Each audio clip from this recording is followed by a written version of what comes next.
تو food panda is a blessing for a lot of girls کہ جو گھر بیٹھے بہت عمدہ کام کر کے بیچ سکتی ہیں. نہ نام آئے گا، نہ شکل آئے گی، نہ برادری آئے گی، بٹ ارننگ تو آئے گی.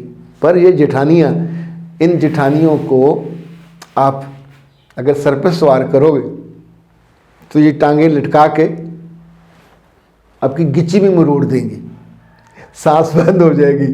نہ خوشی، نہ ان سے آپ کی خوشی برداشت ہوتی ہے، نہ خوبصورتی برداشت ہوتی ہے. اگر آپ کو بھی کسی ایسی جٹھانی سے واسطہ پڑ جائے جس سے آپ کی خوشی برداشت نہ ہو اور اس کی زندگی کا ایک ہی مشن ہو آپ کو خراب کرنا، تو پھر بڑوں کی مدد لیجئے اور جو میں نے 3 آپشن بتائے ہیں ان کو استعمال کیجئے. اختر عباس کو دیجئے اجازت. السلام علیکم.